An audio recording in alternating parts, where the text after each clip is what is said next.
할렐루야. 오늘도 하나님의 은혜와 평강이 여러분과 함께하기를 축복합니다. 오늘 또 말씀의 묵상을 통해서 나에게 말씀하시는 하나님의 음성을 듣고 그 말씀대로 살아가는 복된 하루가 되시기를 축복합니다. 우리 예수님의 공생의 시작은 예수님께서 세례 요한에게 세례를 받으신 후에 성령이 임하시고 하늘로부터 이는 내 사랑하는 아들이라는 선포가 있게 됩니다. 후에 성령에 이끌려서 광야의 시험을 받으신 후에 갈릴리에 오셔서 하나님의 나라를 선포하기를 시작합니다. 그 선포는 15절 말씀에 때가 찼다, 하나님의 나라가 가까이 왔다, 회개하여라, 복음을 믿어라 하는 메시지였어요. 그리고 이 메시지를 전하면서 제일 먼저 하신 것은 곧 제자를 부르신 것이었습니다. 하나님의 나라를 위해서 제자를 부르신 것처럼 오늘 또 저와 여러분을 하나님의 나라를 이루기 위해서 제자로 부르셨습니다. 우리는 부름받은 사람들이에요. 그러므로 여러분, 주님의 제자로서의 삶을 살아가는 저와 여러분들이 되시기를 축복합니다. 오늘 아침 하나님께서 우리에게 허락해 주신 말씀은 마가복음 1장 16절에서 34절 말씀입니다. 예수께서 갈릴리 바닷가를 지나가시다가 시몬과 그의 동생 안드레가 바다에서 그물을 던지고 있는 것을 보셨다. 그들은 어부였다. 예수께서 그들에게 말씀하셨다. 나를 따라오너라. 내가 너희를 사람을 낚는 어부가 되게 하겠다. 그들은 곧 그물을 버려두고 예수를 따라갔다. 예수께서 조금 더 가시다가 세베대 아들 야고보와 그의 동생 요한이 배에서 그물을 깁고 있는 것을 보시고 곧바로 그들을 부르셨다. 그들은 아버지 세베대를 일꾼들과 함께 배에 남겨두고 곧 예수를 따라갔다. 그들은 가버나움으로 들어갔다. 예수께서 안식일에 곧 바로 회당에 들어가서 가르치시는데 사람들은 그의 가르침에 놀랐다. 예수께서 율법 학자들과는 달리 권위 있게 가르치셨기 때문이다. 그때 회당에서 악한 귀신 들린 사람 하나가 있었는데 그가 큰 소리로 이렇게 말하였다. 나사렛 사람 예수님, 왜 우리를 간섭하려 하십니까? 우리를 없애려고 오셨습니까? 나는 당신이 누구인지 압니다. 하나님께서 보내신 거룩한 분입니다. 예수께서 그를 꾸짖어 말씀하셨다. 입을 다물고 그 사람에게서 나가라. 그러자 악한 귀신은 그에게 경련을 일으켜 놓고서 큰 소리를 지르며 떠나갔다. 사람들이 모두 놀라서 이게 어찌된 일이냐? 권위 있는 새로운 가르침이다. 그가 악한 귀신들에게 명하시니 그들도 복종하는구나 하면서 서로 물었다. 그래 예수의 소문이 곧 갈릴리 주위의 온 지역에 두루 퍼졌다. 그들은 회당에서 나와서 곧바로 야고보와 요한과 함께 시몬과 안드레의 집으로 갔다. 마침 시몬의 장모가 열병으로 누워 있었는데 사람들은 그 사정을 예수께 말씀드렸다. 예수께서 그 여자에게 다가가셔서 그 손을 잡아 일으키시니 열병이 떠나고 그 여자는 그들의 시중을 들었다. 해가 져서 날이 저물었 때 사람들이 모든 병자와 귀신 들린 사람을 예수께로 데리고 왔다. 그리고 온 동네 사람이 문 앞에 모여들었다. 그는 온갖 병에 걸린 사람들을 고쳐주시고 많은 귀신을 내쫓으셨다.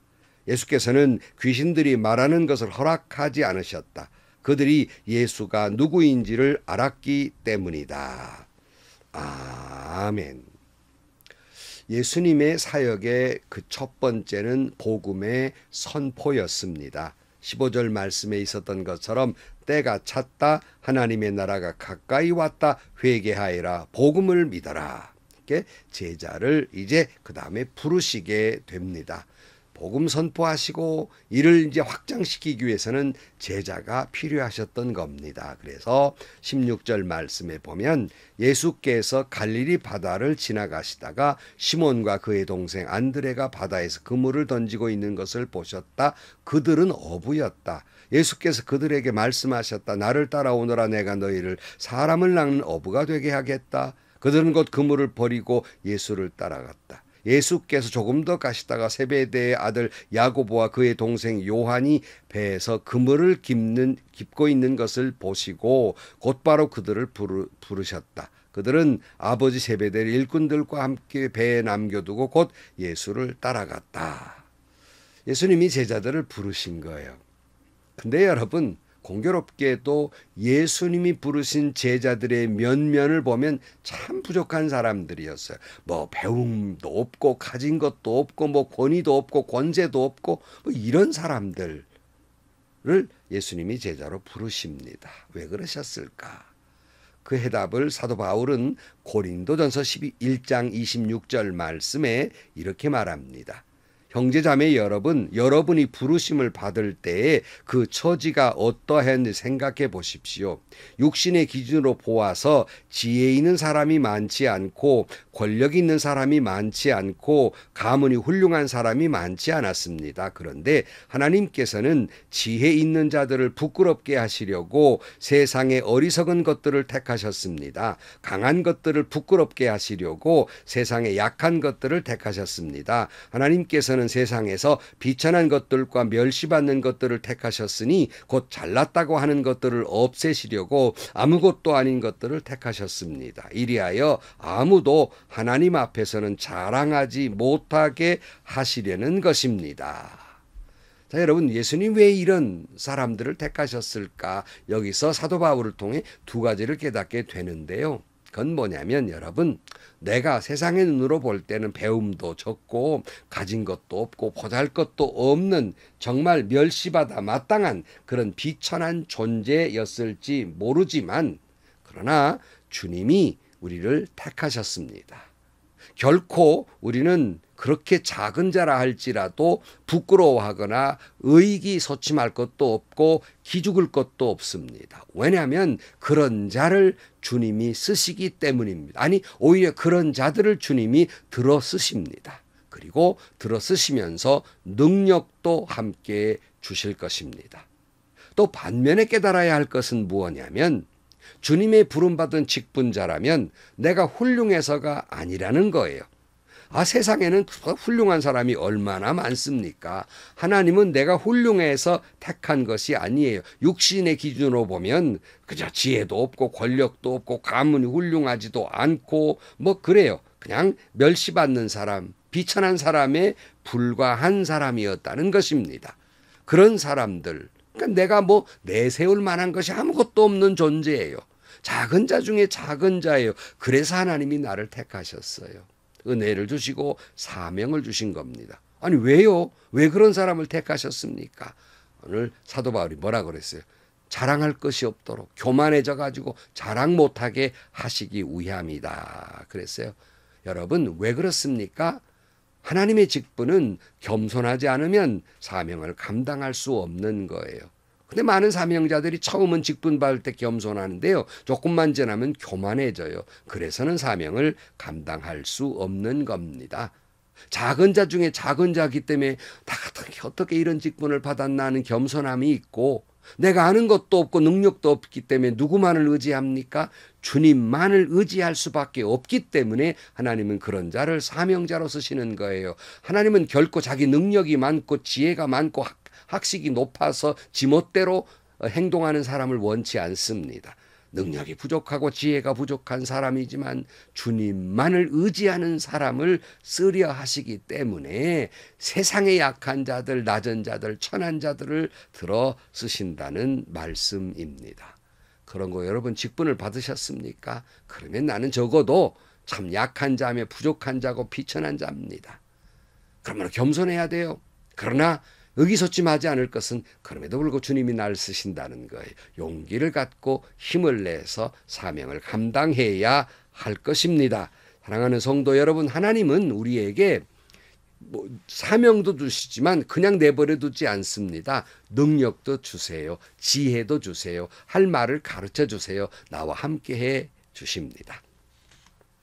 21절 그들은 가버나움으로 들어갔다. 예수께서 안식일에 곧바로 회당에 들어가서 가르치셨는데 사람들은 그의 가르침에 놀랐다. 예수께서 율법 학자들과 달리 권위 있게 가르치셨기 때문이다. 그래서 예수님의 3대 사역이라는 말이 있어요.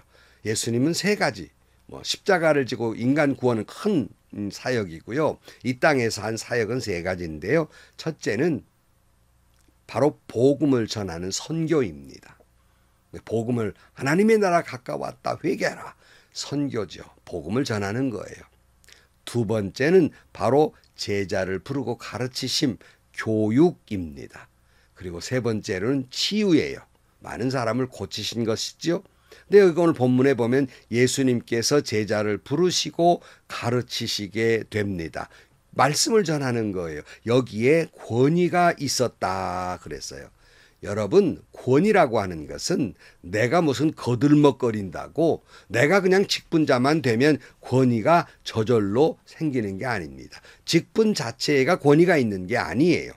권위는 위로부터 주어진 것입니다. 그러기에 나는 겸손할 수밖에 없어요. 눈꽃만치라도 교만할 수가 없는 겁니다. 그리고 오직 주님만 의지할 때 거기에 권위는 주어지는 것이지 내가 권위가 있다고 외치는 것이 아니라는 거예요. 그런데 많은 직분자들이 내 권위를 인정해 주니 안 주니 불평을 하고 고함치는 목사님도 있고 장로님도 있어요. 참으로 부끄럽고 어리석은 일입니다. 다른 성도들이 권위를 인정해 주지 않는다면 여러분 왜 그럴까? 내가 얼마나 부족하면 저럴까? 회개할 일이지 막 고함지고 야단할 일이 아니라는 겁니다. 다시 말씀드립니다.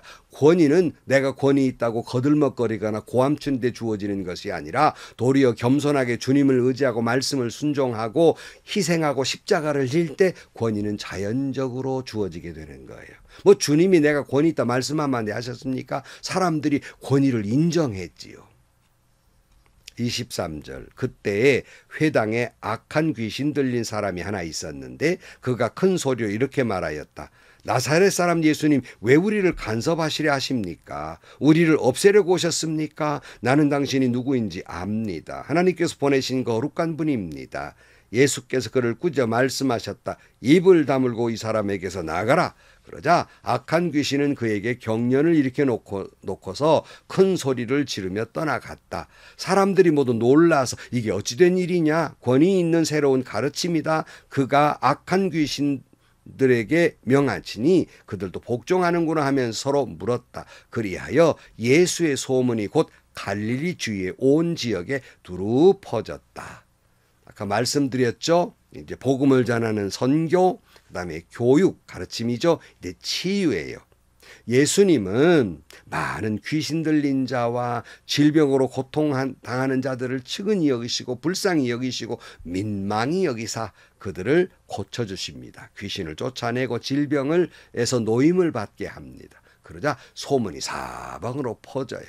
그런데 예수님의 제자로 불렀던 시몬의 집에도 문제가 있었어요. 오늘 29절 그들은 회당에서 나와서 곧바로 야고보와 요한과 함께 시몬과 안드레의 집으로 갔다. 마침 시몬의 장모가 열병으로 누워 있었는데 사람들은 그 사정을 예수께 말씀드렸다. 예수께서 그 여자에게 다가가셔서 그 손을 잡아 일으키시니 열병이 떠나고 그 여자는 그들의 시중을 들었다. 해가 져서 날이 저물 때 사람들이 모든 병자와 귀신 들린 사람을 예수께로 데리고 왔다. 그리고 온 동네 사람이 문 앞에 모여들었다. 그는 온갖 병에 걸린 사람들을 고쳐주시고 많은 귀신을 내쫓으셨다. 예수께서는 귀신들이 말하는 것을 허락하지 않으셨다. 그들이 예수가 누구인지 알았기 때문이다. 그랬어요.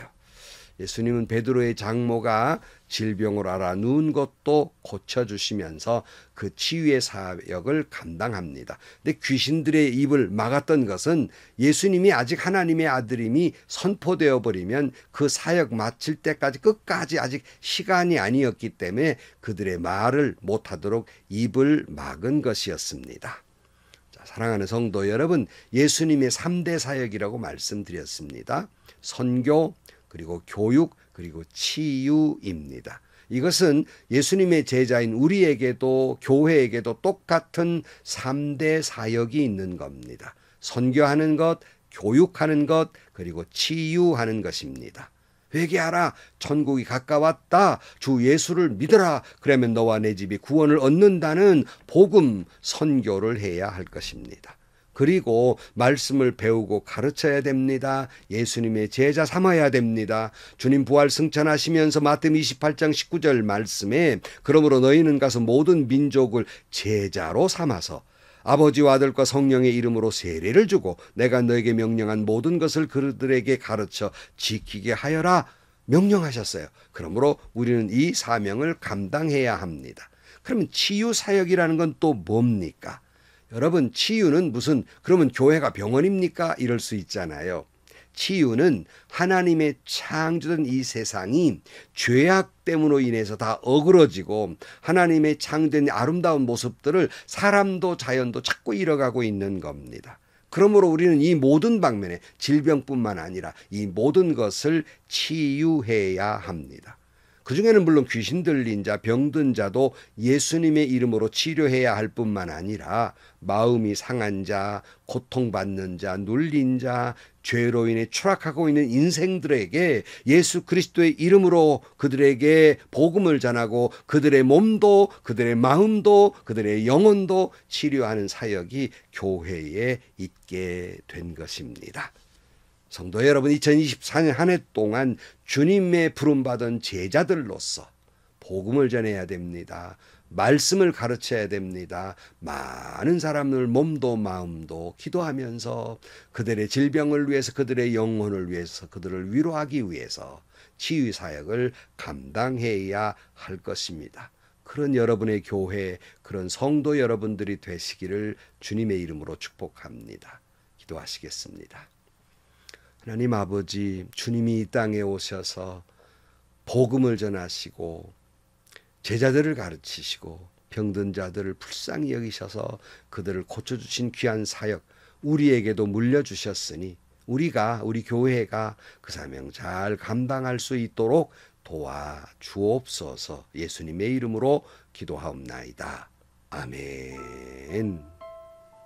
성도 여러분, 우리는 모두 주님의 제자이며 제자란 사명을 물려받은 사람들입니다. 3대 사명 다시 마음에 새기시기 바라요. 첫째는 복음을 전하셔야 됩니다. 두 번째는 내 자신이 말씀을 배울 뿐만 아니라 말씀을 가르쳐야 됩니다. 교육해야 됩니다. 다음에 세 번째로는 질병과 귀신 들린 자도 치유해야 하지만 병든 이 지구촌, 병든 마음들, 병든 영혼들을 예수님의 이름으로 위로하고 치료하고 그들을 행복하게 하는 사역을 감당해야 할 것입니다. 행복하시고요. 좋은 일이 가득한 하루가 되시기를 주님의 이름으로 간절히 축원합니다.